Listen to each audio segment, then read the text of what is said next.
Hey, what's up? This is Jared in the Daily App Show. We're going to take a look at Bosworth today. Bosworth is a fun game. Very challenging. Very dramatic introduction music. So let's go into settings really quick. You've got number of players, 2 or 3. Show the next move, which is kind of a helper. Use the center hex. And then how many captured hexes used to use the center hex, and then the music volume. So I'm going to set 2 players so we can go a little bit faster here and leave the other ones turned on as well. Let's go and play. I'm going to be the human, which is white. Computer can be blue. Of course, you can play human versus human and just pass your device to the other person. So let's hit play. Okay, so right now I am the white. I have 2. The computer is blue, having 5. The darkish green color shades are where I can take my next move. So as you can see, that definitely helps me. And so the object here is to tap on one of those and flip them to my color. Of course, then the computer or other player can tap them and get their color as well.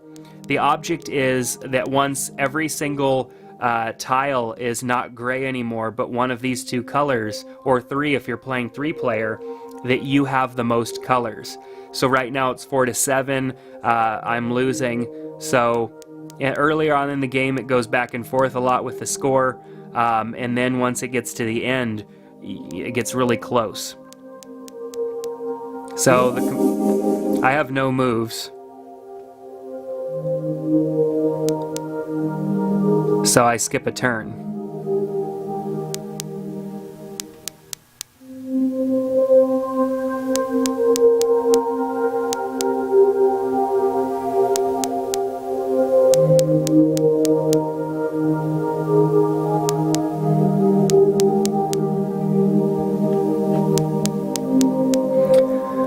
Just to let you know, the computer slaughtered me last time.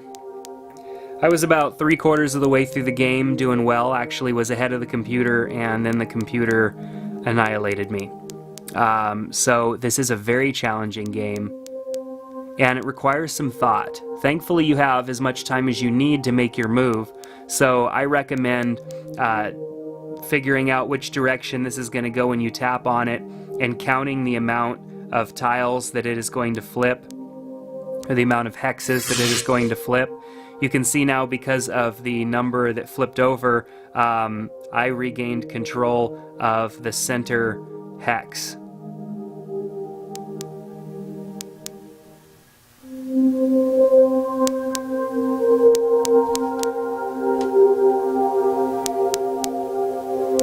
So for time purposes, I'm not spending much time really looking at what move I should make next.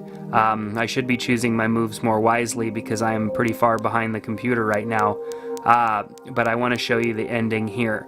So obviously when you don't have a move that you can make, it skips you and then gives the other person or computer the turn.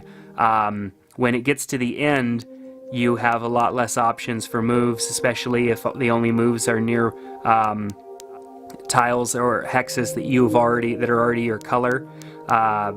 When you have a lot of hexes that are your color, it opens up the opportunity for the computer or other player to grab a lot of those. So you want to be careful with the items that you choose.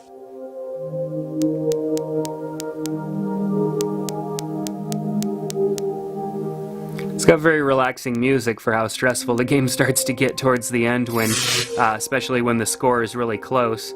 My score is not very close, so I'm not too stressed because I have a feeling I'm probably going to lose to the computer.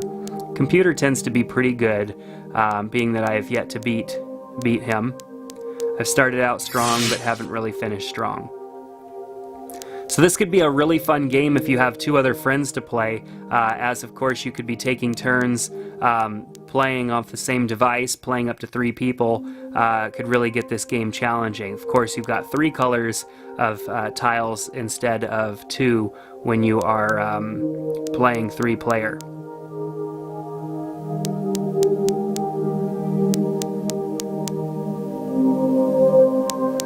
As the game's getting closer to an end, you can see that the blue has dominated pretty much all of the outside, which kind of protects them. noticing that I just, regained a lot of space there because of an outside tile.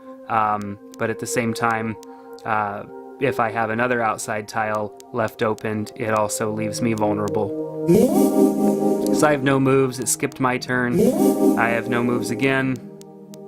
And so now the game is over. The computer has killed me.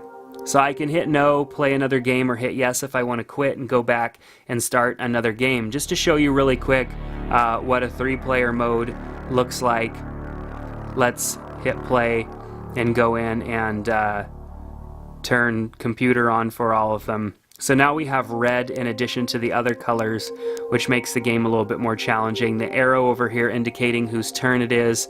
Of course, you could always turn music off by tapping. Going back to the main menu will quit, so you'll want to make sure that you are not too attached to that game that you were playing. So, very cool game, very addicting, and inexpensive to get your hands on. So definitely check out Bosworth today in the App Store.